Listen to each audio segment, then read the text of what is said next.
What if events had unfolded differently in Avengers Infinity War? What if DreamWorks Shrek was in Avengers Infinity War? What do you think would happen? How would the timeline change if a new character had entered the battlefield to fight Thanos? What do you think would happen if a singular ogre was in Infinity War, helping the Avengers defeat the Mad Titan Thanos? Now, welcome back, my fellow watchers of the multiverse, as we begin to manipulate events within the Marvel Universe. In today's episode, we're going back to basics here.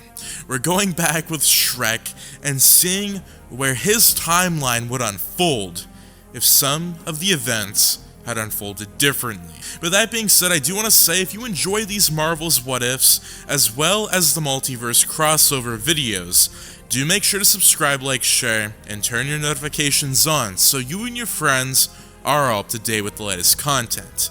And I do want to say, make sure to check out the Patreon account. It's starting at just $1 a month. If you would like to see behind the scenes content, I would highly recommend that you check it out there. But that being said, let's get in today's What If. Shrek was getting tired of the life he was living. It was becoming repetitive. He had triplets, and he was married to the woman he loved. But he missed his old life as a single ogre. He missed being feared. He longed to be respected, to be revered like he once was. He was celebrating the birthdays of his 2 sons and a daughter, and the thought of how the whole town had gathered to celebrate with him reeked. A few months ago, the town would not dare come near him because of the fear that would eat them. The thought had always been in his mind.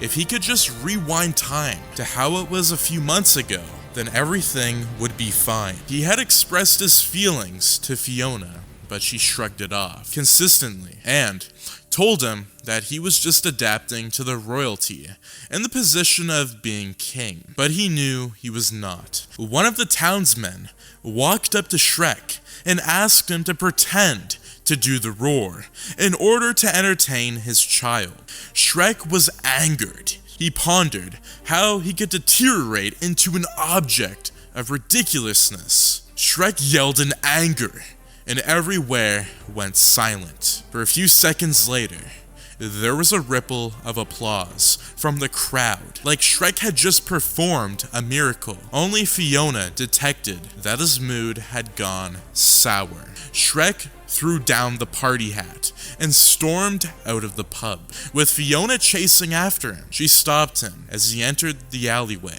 and asked where he was going, let out his anger. He explained to her how things were easier when they were living in the swamp as ogres, free from the responsibilities of royalty from the masses. He begged her that they should return to the swamp and live like they used to. Fiona was angered at the fact that her husband had an obsession with the past and did not want to let it go. She expressed her anger. She yelled that Shrek should let go of the past and appreciate the future that was slowly forming. She softened her tone as she touched his arm and told him that he could forge a new future with the family that they currently had. Shrek stared at her and walked away in sadness because he realized that Fiona would never be going back. As Shrek walked through the forest, he was determined to find a solution to his problem. He would find a way to rewind time, or find someone who could, because nothing was impossible in the kingdom of far, far away. Rumpelstiltskin took Shrek's complaint as a cue and walked out of the trees, halting Shrek in his walk. Rumpel asked him if he wanted to rewind time, like he had heard him mutter. Shrek initially shook at the fact that he had voiced out his thoughts. Then the short stare of the person talking to him quickly got over the shock. He expressed his worries to the Rumpel and asked if there was a way to get back these times. Shrek did not know why, but he felt comfort talking to the stranger. Rumpelstiltskin told Shrek that he had a solution to his problem and asked Shrek to follow him. Shrek was initially hesitant, but comparing to his size to Rumple, he knew he would be able to defend himself if anything went wrong. Arriving at an inn in the forest, Rumple entered and brought out a piece of parchment, an inked quill. He waved the quill over the parchment, and a written contract appeared. He explained to Shrek that he would give him his wish to become an ogre that was feared and reverted after he had signed the contract, and that everything would be like old times. Shrek was wary. He knew that no one did anything for free. He asked Rumpelstiltskin what he wanted in return for the contract, to which he answered that he would want to take a day from the past lives of Shrek. He explained that he would erase a single day from the amount of years Shrek had lived on Earth. Shrek confirmed that it was a single day, glanced through the contract, and signed. Rumpelstiltskin smiled at him as Shrek began to fade away. Shrek looked at his body as it was fading and began to yell, asking Rumple what he had done to him. The terms of the contract Shrek had failed to read before he signed were that he wished to go back in time and become an ogre that was feared, and would be granted it, and it would be for a week. But in another universe, other than the one they were in the universe in which he would be transported to was a realistic universe with humans. Rumpelstiltskin added these terms because he wanted Shrek far away from the kingdom. He wanted to become the king of far, far away, and with Shrek gone, this would be possible. Rumple had always chosen to erase the day Shrek was born. After a week's time in far, far away, Shrek would cease to exist. Location: Earth 616, New York. Shrek materialized in another universe. A universe that was undergoing a battle between two forces, the transportation of cartoon characters into a different universe, other than there had an effect on them. It would transform the cartoon into the real-life form, leaving it bare of its emotions and its bestial form. Practically an animal, it would slowly suffer intimate, manic disorders until finally losing control of its senses and becomes a beast. Shrek looked around the world, which was different from what he was used to. He stared at the paper that had inadvertently folded into an irregular shape. He saw 6 colors at the corners of the paper: blue, purple, yellow, red, orange, and green. Shrek was confused at what was happening. Everything was happening too fast for him to grasp what the colors stood for. 1 minute, he was in a forest and far, far away, and the next minute he was in another place, surrounded by buildings he had never seen before. He looked at his fingers, and the tips of them had become a deeper shade of green, thicker with veins, and was a different texture than the rest of his body. Shrek yelled out for Rumple to help him, that he wanted his life back, but there was no response. Becoming frantic, he read through the contract again and saw the terms that he had not read before. It dawned on him that he had been tricked, and he had been transported into another timeline. Shrek stared at the colors after he refolded the paper. He saw a minute note at the corner which told him that in order to be able to see the loved ones, he had to find these colors. Shrek did not know what these colors stood for, or where he would be able to find them. Shrek walked through almost empty streets, which was littered with car parts. Shrek heard a noise coming from a street ahead. It was then he took notice of his surroundings. Shrek looked up and saw a levitating ship. Shrek stared for a long time, and the manic disorder started. Shrek had no control over himself. He sprinted towards the direction where the sound was coming from. Shrek arrived just in time to avoid a car soaring through the air. Loving the carnage, he quickly rushed towards one of the parties in the fight. Shrek hopped on the pavements, which he had been uprooted from the ground, and he was levitating due to the telekinetic power of one of the children of the Mad Titan, Ebony Maw.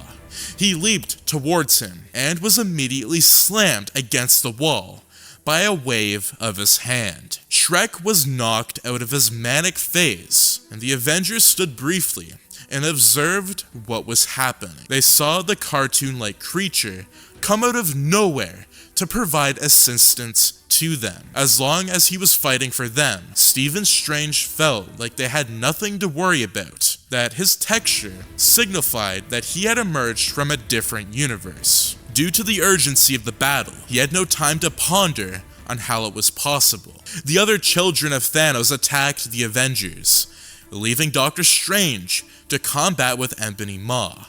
After Maw had bested him, he trapped him into a brick of walls. He tried to remove the time stone from the neck of Stephen Strange, but the simple yet effective protective spell, which was placed around the eyes of Agamotto, burned his palm. Strange's flying car cape pulled him out of the wall towards the ground. Tired of the party tricks, Ebony Maw eradicated vines that bound Strange tightly, preventing him from performing their magic. The brief moment Ebony Maw had attempted to remove the stone, the eye had opened a bit to reveal the green luminescent gem. Shrek had seen this and remembered the colors on the paper, the meanings of escape for him. Shrek began to yell as he ran after the magician who was levitating Strange forward to the ship. Shrek climbed a car and propelled his body toward a dangling vine from the levitating concrete, which Strange was bound to. Shrek knew that he had to get the gem. He did not know how he would get it, but he needed to if he wanted to go home to see his wife and kids. As he got closer to the ship, he felt a slight resistance in the telekinetic pull. He rotated the vines in order to see the source. He saw a guy dressed in red and blue spandex who shot a sticky substance and attached it to the concrete. Ebony Maw, without hesitation, removed the street lamp, which Peter Parker gripped while his webs were latched to the hovering concrete. They arrived in the ship, and before Ebony Maw would notice him, Shrek hid in a corner, still pondering how he would get the gem, which was heavily protected. Shrek stared as Ebony Maw removed Stephen, still bound by the vines, and left him in the air. He conjured crystal-like spikes that were aimed at Stephen Strange, inches closer to his face. From the corner Shrek was hiding, he could see two shadows on the elevated beam converging. Peter Parker and Tony Stark had made a plan to blast a hole in the spaceship, which would suck out everything in its way with a great force, since they were in space. After Tony had landed to create a distraction, he proceeded to blast a hole in the ship, and which immediately sucked out Ebony Maw. Peter slid towards the opening. He shot his web, which attached itself to Doctor Strange, who had also been sucked out by the Force. His mechanical spider legs wedged him from flying out of the ship. He used these mechanical legs to crawl back into the ship, and Tony sealed the ship shut. As they unbound Strange, Shrek saw the thing on his neck, and he threw caution to the wind as he dashed to remove the necklace from the sorcerer's neck. As he emerged from the shadows, startling the Avengers, he stretched his hand towards Strange's neck, but was immediately knocked out by a spell Stephen immediately casted to protect himself. Shrek passed out, and the team stared at him. They converged about the possibility of Shrek being one of the henchmen of Thanos. But the heroic stunt he had pulled was an obstacle from fully concluding on which side he was truly belonging to. They commented on his skin texture, which was half cartoon and half realistic. Strange commented that it happened when cartoons left their universe into the real world. He was still unsure on how this would happen, but the timing was too wrong for them to investigate. They were still talking about this, but they were ambushed by Peter Quill and his gang of guardians. Peter glanced a gun against the side of Peter Parker's head and demanded to know where Gamora was. Drax, who had initially tried to attack Tony, had been slammed against the floor after they had realized that they had a common enemy, which was Thanos, and they knew that they had to work together to stop him. They planned to head to Thanos' planet, Titan, in search of him and Gamora, since he had captured her at nowhere. After Peter Quill released his grip on Peter Parker, they noticed Shrek, who was still passed out. They did not ask questions, as it did not concern them. They landed at Titan, but they needed a plan for Thanos on his arrival. Peter Quill suggested that they attacked him from all fronts, which would cause a distraction, giving Mantis enough time to climb on top of Thanos and cause him to be in a trance. In this trance-like state, the other Avengers would have the opportunity of removing the Infinity Gauntlet from Thanos. Tony had doubts about the workability of the plan, but he had to go along with it, since nothing else seemed plausible. Satisfied with the plan, they stepped on the planet and positioned themselves in the strategic places that they had been assigned according to the plan. Thanos arrived at the planet to take the Time Stone from Doctor Strange. Just like they had planned, Peter Parker shot webs at the Mad Titan as a distraction while Tony hovered and shot at Thanos. Strange, in turn, conjured multiple versions of himself in order to hold down Thanos. This distraction provided Mantis with the opportunity to put Thanos in a trance she admitted she would not be able to hold for long due to the absolute strength of the Mad Titan. Peter Quill seized the opportunity to interrogate Thanos about the whereabouts of Gamora. Due to his trance, he was able to tell the truth. Strange had casted a spell which held the right hand of Thanos bound, while Tony and Peter tried to remove the gauntlet from his left hand. Shrek woke up. He looked around and heard the commotion going on outside of the ship. He stepped out and his eyes landed on the colored stones which were attached to the gauntlet. The blue, Space Stone; the red, Reality Stone; the purple, Power Stone; and the orange Soul Stone Shrek stared at. He knew this was his way out of this world and back home. Like clockwork, Shrek went into another manic episode. He lost control of himself and ran towards the gauntlet. As the gauntlet was at the fingertips of Thanos, Shrek dove with his hands outstretched. Shrek's hands slipped into the gauntlet as Thanos awoke from the trance. The power of the stones sent shockwaves through his body. At the back of his head, he heard a tiny whisper that told him where the remaining stones were. The green Time Stone was with Doctor Strange, and the yellow Mind Stone was at Wakanda, embedded in Vision's head. Shrek had never felt more powerful and reverted than he had felt now with the gauntlet in his hand. He wondered how he would feel with the other stones. The Avengers had seized the opportunity to attack Thanos, since he was now a mere Titan, and he was no match for all of them. They were able to easily restrain and capture him. After they were done with Thanos, they asked for the gauntlet from Shrek, who just smiled and shook his head. It dawned on the Avengers that they would have to take it off of him by force. They rushed towards Shrek. Shrek made a quick horizontal move with his hands, and it released a force that incapacitated Drax, Peter Quill, and Nebula. Peter Parker, who had caught Mantis after she was knocked off by Thanos' head, attacked Shrek. He shot his webs at the gauntlet, and Shrek rolled his wrist. He held the web and pulled it. Peter came soaring through the air, directly towards Stark. Harnessing the power of the stones, Shrek slammed the gauntlet against Peter, knocking him out. Tony got up and saw this, and quickly moved into action, delivering his deadly combatants, which were blocked by Shrek. Shrek looked up and saw the moon, and a thought came to mind. He raised his hands and pulled the moon forward. It came crashing down on Stark. Strange sat there and watched. When Shrek walked towards him, he simply opened the Eye of Agamotto and gave the time stone to him. Acknowledging that this was the only way, Shrek smiled. He was almost home. As he fixed the stone in place, Shrek had conformed fully into the texture of the world. He had completely lost his sense of compassion and emotions, yet one thought remained in his mind. Shrek raised his hand and conjured a portal. He knew where the last stone was, and that was where he headed to, Wakanda. The battle between the Avengers and Thanos' henchmen had gone on for hours.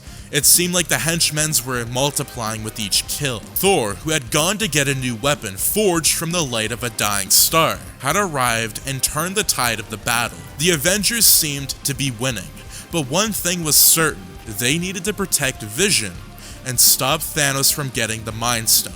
Unknown to them, Thanos was no more than a mere mortal. As Shrek arrived on Wakanda, he used the Reality Stone to alter his appearance. To everyone else, he would look like Thanos. He felt the insane accomplishment, knowing he was close to the last stone. He could feel it.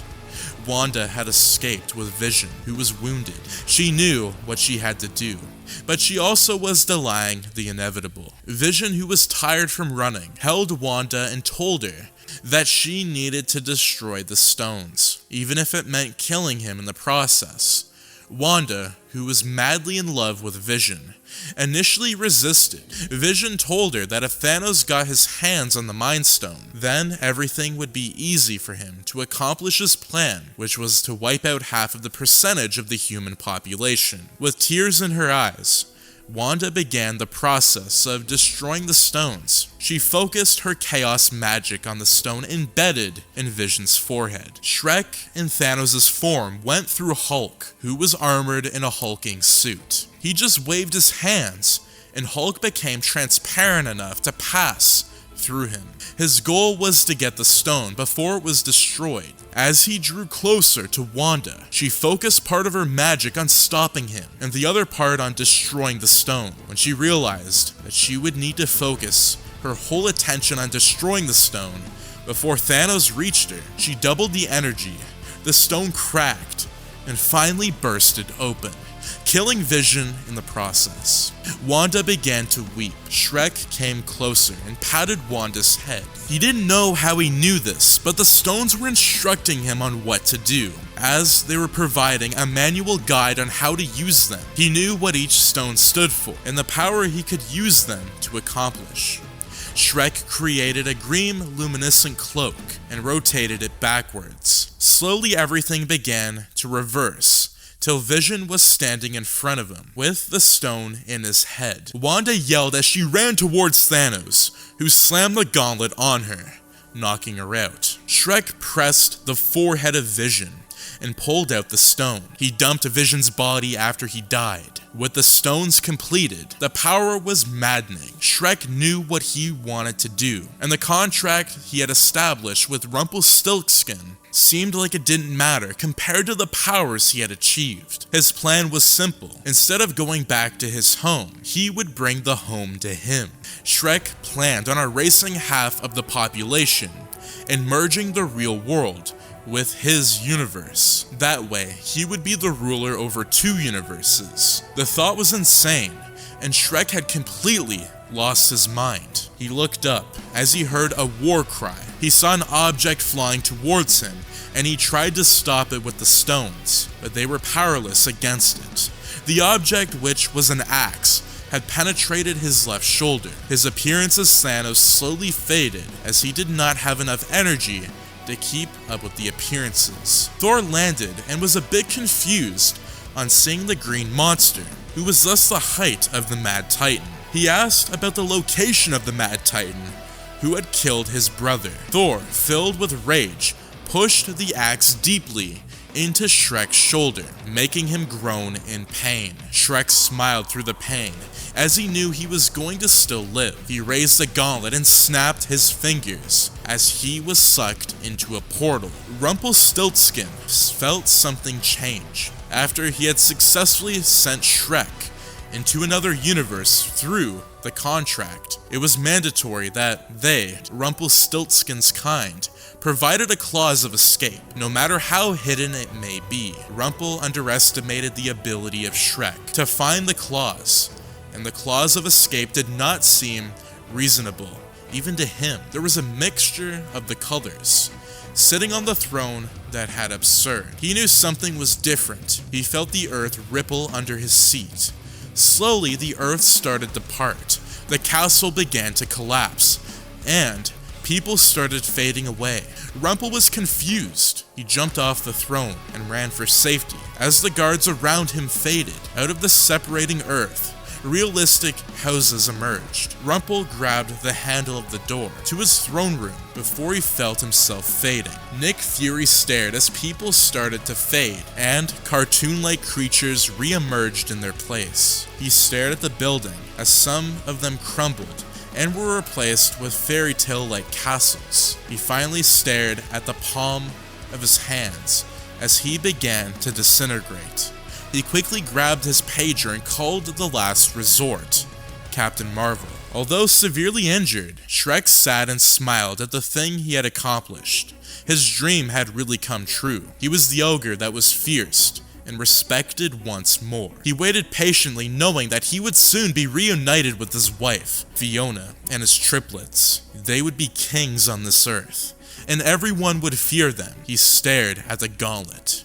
As long as he was able to wield it, he was safe. Sitting there, he felt himself fading too. Shrek looked around in confusion when he remembered the contract. It had turned a week and far, far away. And since Rumpelstiltskin had erased his date of birth, Shrek no longer existed. In desperation, Shrek snapped again to try and stop the effect. The gauntlet vibrated and the stones cracked before it combusted. The stones were not to be used more than once by the same. And that is going to be part 1 if Shrek had entered Avengers Infinity War. What if Shrek was in Avengers Infinity War? It's such a crazy what if storyline, but how do you think it works? Do you think that it works? Because I tried to really incorporate, Shrek Forever After and Avengers Infinity War. Now, I know that this is a very crazy crossover, but we're going to be getting into this on the Missed the Part channel, and if you want to see more crossovers like the one that you just witnessed, do make sure to subscribe, like, share, and turn those notifications on, so you and your friends are all up to date with the latest content. But that being said, thank you so much for tuning in, and I'll see you in the next video. I do want to say that we're going to be doing what if Shrek was in Avengers Endgame. Make sure you look out for part 2 because it's going to be coming at you very fast.